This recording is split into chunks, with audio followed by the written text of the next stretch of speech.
Good morning, everyone, and thank you so much for joining us all here today.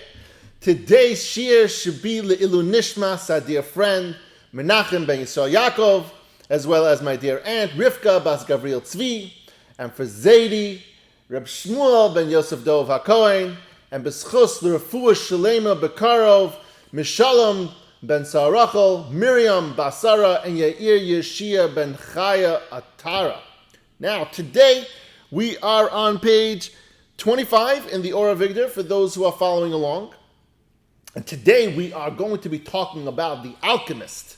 Now, in this piece of the Alchemist, Rav Av Rabbeinu Bechaya compares a Baal Bitachon to this type of person.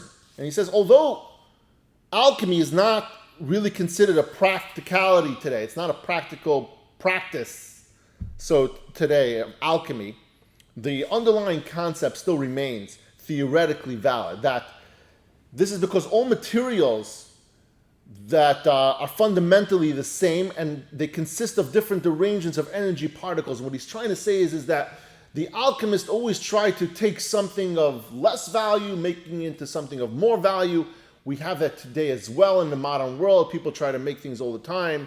And really, at the end of the day, the alchemist was really a liar. That's really what it was.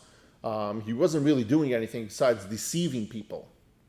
But nonetheless, the alchemist put his faith and effort and his trust in his handiwork, so to speak, and that's what gave him the ability to have an easier life, or so he thought. And so Rav Av comes up with 10 advantages that a Baal Bitachon has over the alchemist.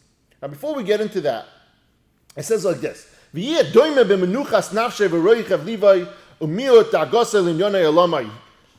will, that a person is similar in his tranquility of the soul, peace of mind, and the minimization of worried about his affairs, to this alchemist.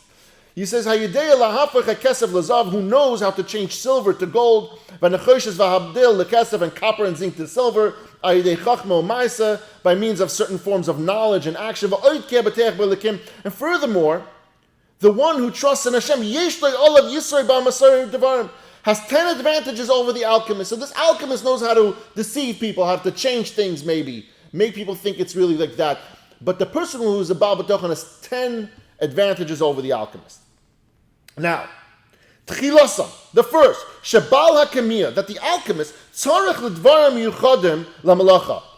an alchemist, in order for him to succeed in his handiwork, he needs specific things, specific materials, specific equipments and chemicals in order to transform whatever materials, lesser value materials, to this higher value materials like gold or silver.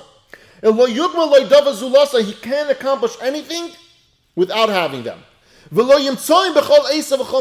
he won't find them at all the time and in every place. Meaning, even if he has the knowledge to get this done, but not always are those materials available. Maybe the time it's not available, or maybe the area that he's living in it's not available. But the person who trusts in Hashem, his sustenance is assured one way or another from whichever cause among the causes in the world that Hashem will provide. The alchemist needs to have some kind of physical item in order to create his trust. Okay, again, the alchemist is what we're comparing over here is the trust that the alchemist has in his handiwork, and that's why he's able to sustain himself. Because if he can turn silver into gold or copper into gold, he could take $1 item, make it into $1,000 item, and so his money is infinite, right? So that's why he thinks he's getting his comfortability, his trust in his life.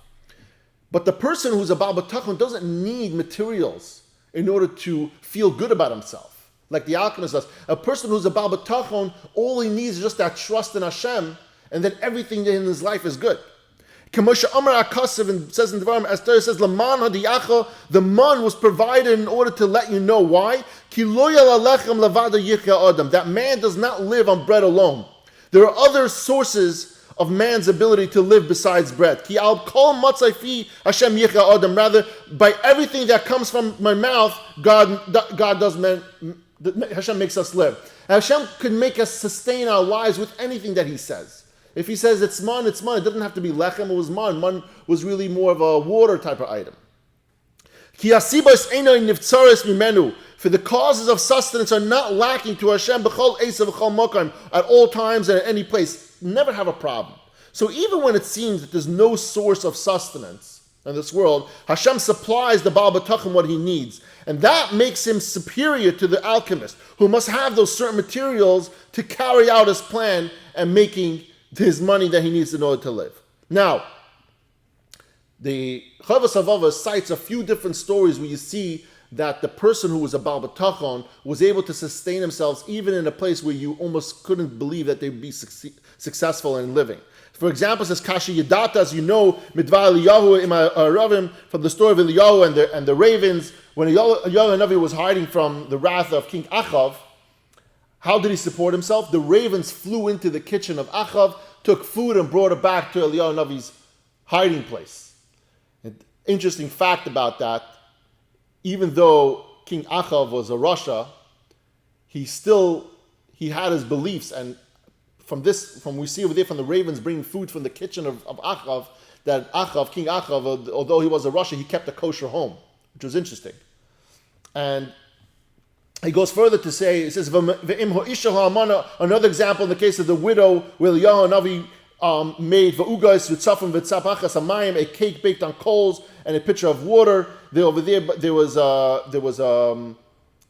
almana who didn't have money, and he gave her a bracha. He made it happen. Basically, there was a nace that she never ran out of oil, she never ran out of flour, her containers, and she always was able to sustain herself.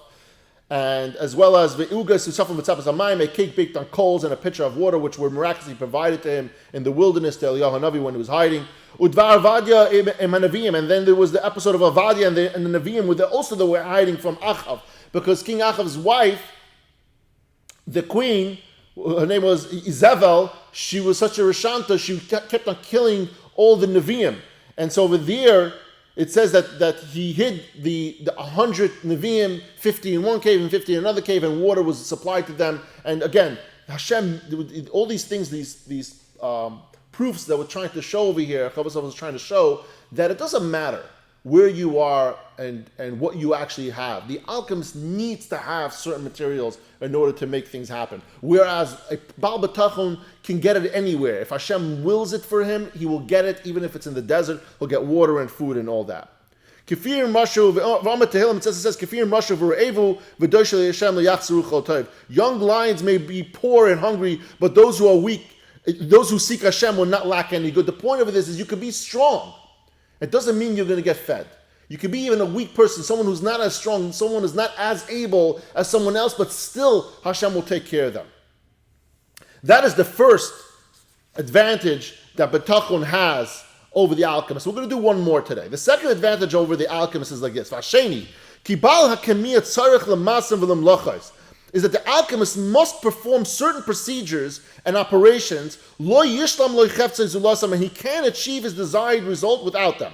Ve'efshashim sisu reichem va'ashnam. He might even get killed by the odors and the fumes of the chemicals im hasmadas ha'avoda, coupled with the uninterrupted work, va'oricha yigia b'hem laila v'yoimim, and the protracted toil by night and by day. Alchemy is not magic.